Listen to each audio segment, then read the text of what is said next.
Good morning student. Next topic start करते हैं। Nucleic acid. Protein मैंने क्लियर कर दिया था बच्चों लास्ट लेक्चर में। अब मैं स्टार्ट कर रही हूँ न्यूक्लिक एसिड। नेक्स्ट टॉपिक है आपका न्यूक्लिक एसिड। क्या होते हैं बच्चों? ये मेनली जो होते हैं हमारी बॉडी में हेरिडिटी कैरेक्टरिस्टिक फीचर को one generation to another generation transfer करते हैं। न्यूक्लिक एसिड जो है मेनली मैं बोलूँगी पॉलीन्यूक्लियोटाइड्स होते हैं। किससे बने हुए होते हैं? दैट इज़ द पॉलीन्यूक्लियोटाइड्स या पॉलीमर्स ऑफ न्यूक्लियोटाइड्स। तो बच्चों आप कहोगे मैम न्यूक्लियोटाइड्स क्या होते हैं? न्यूक्लियोटाइड्स होते हैं बच्चों कि वो किससे फॉर्म हो रहे हैं? Pentose sugar plus nitrogen base. अभी मैं बताऊंगी कौन कौन से नाइट्रोजन बेस होते हैं, प्लस फॉस्फेट ग्रुप। ठीक है, pentose sugar, nitrogen base and phosphate group इनसे बने हुए होते हैं। तो ये तो हो गया न्यूक्लियोटाइड। पर एक टर्म और आती है बच्चों, ये भी हमें पता होनी चाहिए। न्यूक्लियोसाइड क्या होते हैं? न्यूक्लियोसाइड होते हैं pentose sugar plus nitrogen base. यानी इसमें से मैंने फॉस्फेट ग्रुप को जब हटा दिया तो इन्हें हम क्या नाम देते हैं? न्यूक्लियोसाइड नाम देते हैं। अब मैं अगेन आऊँगी बच्चों। फ्रेडरिक मिक्सचर एक साइंटिस्ट थे जिन्होंने न्यूक्लिक एसिड के बारे में हमें फर्स्ट ऑफ ऑल बताया था। ठीक है, मेनली न्यूक्लिक एसिड जो होते हैं दो तरह के होते हैं, डीएनए और आरएनए। ये हमें ध्यान रखना है। What is DNA? DNA is deoxy ribonucleic acid. इसे मैं क्या नाम देती हूँ बच्चों? Deoxy ribonucleic acid. और इसे मैं क्या नाम देती हूँ बच्चों? Ribonucleic acid. ये होता है राइबोन्यूक्लिक एसिड। तो यह हमें ध्यान रखना है कि deoxy ribonucleic acid and ribonucleic acid. अब मैं आती हूँ कि मैंने आपको बोला ये कि न्यूक्लियोटाइड ये होते हैं, न्यूक्लियोसाइड ये होते हैं, पेंटोज शुगर क्या है, नाइट्रोजन बेस क्या है, और ये चीज़ इसमें कैसे जुड़ी हुई है आरएनए और डीएनए में। वो चीज़ मैं बच्चों आपको बताती हूँ यहाँ पे।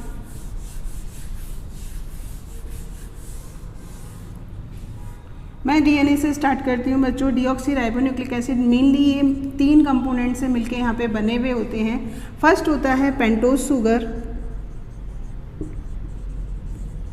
दूसरा होता है नाइट्रोजन बेस, और तीसरा होता है वही फॉस्फेट ग्रुप जो मैंने आपको अभी बताया, यानी न्यूक्लियोटाइड से बना हुआ है। तो मैं डीएनए को ये भी बोल सकती हूँ it is a double standard polynucleotide chain. Double standard क्यों बोलूँगी वो भी मैं रीजन अभी आपको बताऊँगी।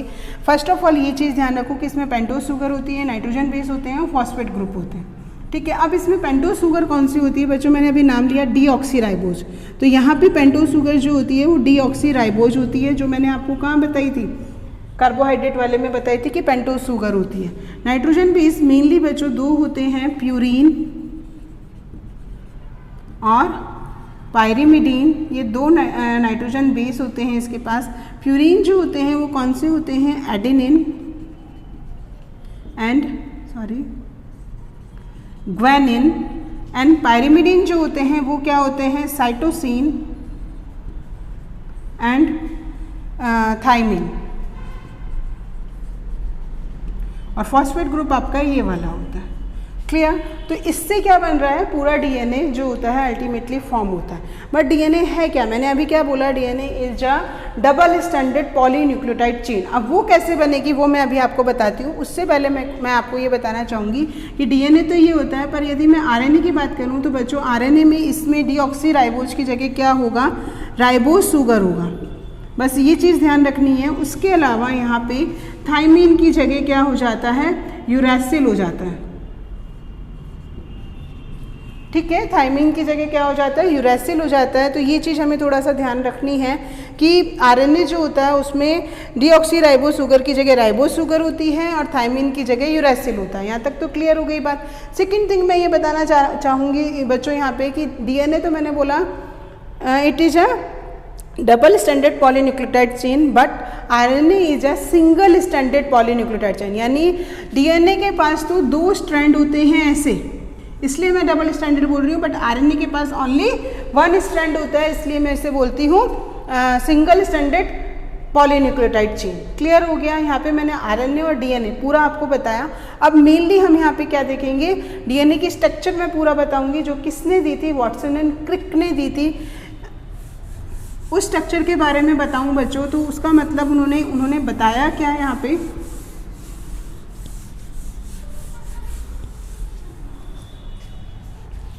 मैंने बोला DNA is a double stranded polynucleotide chain. Double stranded का मतलब ये एक स्ट्रैंड, ये दूसरा स्ट्रैंड। यहाँ तक क्लियर हो गई बात। एक स्ट्रैंड जो है 3' to 5' रन करता है, तो दूसरा स्ट्रैंड 5' to 3' रन करता है। ये भी हमें ध्यान रखना है। अब इसमें होता क्या है बच्चों, इसमें पॉलीन्यूक्लियोटाइड चेन कैसे जुड़ी हुई है वो मैं बताना चाह रही हूँ कि ये पॉलीन्यूक्लियोटाइड चेन एक है, ये दूसरी है। तो इस जगह पे आपके क्या होता है, यहाँ पे एक न्यूक्लियोटाइड अगेन, ये न्यूक्लियोटाइड इस तरह से 1 2 3 4 5, 1 2 3 4 एंड 5, ऐसे पॉलीन्यूक्लियोटाइड आपस में, न्यूक्लियोटाइड जो होते हैं दो आपस में जुड़े रहते हैं। यहाँ पे भी सेम ऐसे ही 1 2 3 4 5, दो न्यूक्लियोटाइड आमने सामने के आपस में जुड़े हुए रहते हैं। और एक पूरा का पूरा इस रोल को कवर करने में कितने होते हैं, 10 न्यूक्लियोटाइड्स होते हैं। ये हमें ध्यान रखना है। और इनकी लेंथ में बताऊँ तो 34 एंगस्ट्रॉन्ग होती है, और दो न्यूक्लियोटाइड के बीच की बताऊँ तो 3.4 एंगस्ट्रॉन्ग होगी। क्लियर। और ये वाला जो बीच की डिस्टेंस होती है 20 एंगस्ट्रॉन्ग होती है।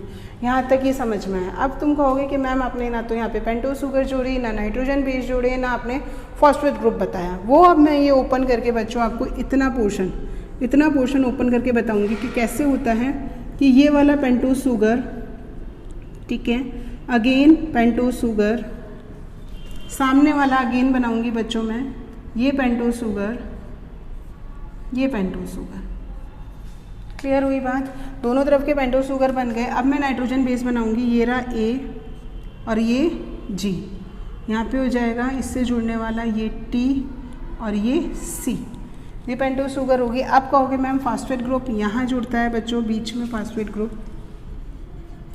अब देखो मैं अब स्टार्टिंग करती हूँ, तीनों चीज़ें आपके सामने आएगी, पेंटोस शुगर, नाइट्रोजन बेस और फॉस्फेट ग्रुप। अब स्टार्टिंग करती हूँ बच्चों मैं यहाँ से, इसका 1 कार्बन ये, 2 कार्बन ये, 3rd कार्बन ये, 4th ये और 5th कार्बन इसका ये वाला होता है। ये चीज़ ध्यान रखनी है। इनके पास क्या होता है, कौन सा ग्रुप, नॉर्मली HOH ग्रुप होता है। तो यहाँ पे OH की जगह एक ही है ना, H ही है, OH ग्रुप नहीं होता है, इसलिए इसे मैं बोलती हूँ डीऑक्सीराइबोज। और यदि मैं राइबोज शुगर बोलूँगी तो यहाँ पे क्या होना चाहिए, OH ग्रुप होना चाहिए। ये चीज़ हमें ध्यान रखनी है। H और H हो गया, यहाँ पे अगेन H और ये नीचे इससे जुड़ा रहता है, अगेन यहाँ पे ये ऊपर यहाँ से जुड़ा हुआ है और यहाँ पे OH ग्रुप हो गया। ठीक है, ये ऊपर यहाँ से जुड़ा हुआ है, नीचे यहाँ, तो ये तो 3rd कार्बन 1 2 3 4 और ये ऊपर जिससे जुड़ा हुआ है CS2OH वाले ग्रुप से जुड़ा हुआ है ये यहाँ पे। यहाँ तक क्लियर हो गया। एक चीज़ बच्चों, ये चीज़ हमें ध्यान रखनी है, एडेनिन और थाइमिन डबल बॉन्ड से जुड़े होते हैं और ग्वानिन और साइटोसिन ट्रिपल बॉन्ड से जुड़े रहते हैं। और ये कौन से बॉन्ड होते हैं, ये हाइड्रोजन बॉन्ड होते हैं। ये हमें ध्यान रखना है। इसका 1 कार्बन ये, इसका 2nd ये, 3rd ये, 4th ये, 5th ये हो गया।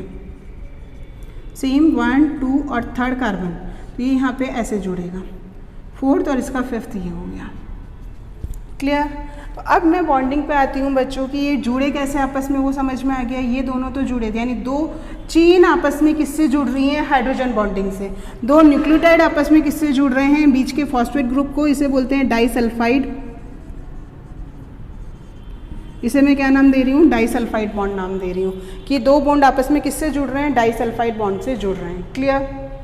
ठीक है, तो ये क्लियर हो गया यहाँ पे, ये हाइड्रोजन बॉन्ड। और ये जो पेंटोस शुगर है ये आपके नाइट्रोजन बेस, कौन से नाइट्रोजन बेस से जुड़ रही है, उस नाइट्रोजन बेस का ये वाली बॉन्डिंग होती है ग्लाइकोसाइडिक बॉन्डिंग। क्लियर हो गई बच्चों बात। तो ये मैंने आपको क्लियर कर दिया है कि ये कौन कौन सी बॉन्डिंग है जिनसे ये जुड़ा हुआ है। ठीक है, अब हम बात करते हैं, अब मैं पूरा एक बार दोबारा से क्लियर कर देती हूँ ये वाला पोर्शन कि ये पेंटोस शुगर, ये अगेन पेंटोस शुगर, ये आपस में जुड़ रही हैं। ये एडेनिन हमेशा थाइमिन से, ग्वानिन हमेशा साइटोसिन से जुड़ेगा, ये हमेशा ध्यान रखना है। एडेनिन हमेशा थाइमिन से डबल बॉन्ड से जुड़ता है, ग्वानिन हमेशा साइटोसिन से ट्रिपल बॉन्ड से जुड़ता है, ये भी हमें ध्यान रखना है। उसके अलावा हमें और कौन सी चीज़ ध्यान रखनी है कि दो न्यूक्लियोटाइड चेन यदि कोई पूछे आपस में किससे जुड़ रही हैं, हाइड्रोजन बॉन्डिंग से। फिर यदि कोई पूछे नाइट्रोजन जो है इस पेंटोस शुगर से कौन सी बॉन्डिंग से जुड़ रहा है, ग्लाइकोसाइडिक बॉन्डिंग से जुड़ रहा है। और दो न्यूक्लियोटाइड आपस में डाइसल्फाइड बॉन्डिंग से जुड़ रहे हैं, डाइसल्फाइड बॉन्डिंग से जुड़ रहे हैं। उसके बाद डाइसल्फाइड फॉस्फोरिक बॉन्डिंग बोलूँगी बच्चों में। ठीक है, disulphide phosphoric bonding, mainly phosphoric bonding से ये जुड़ा हुआ होता है।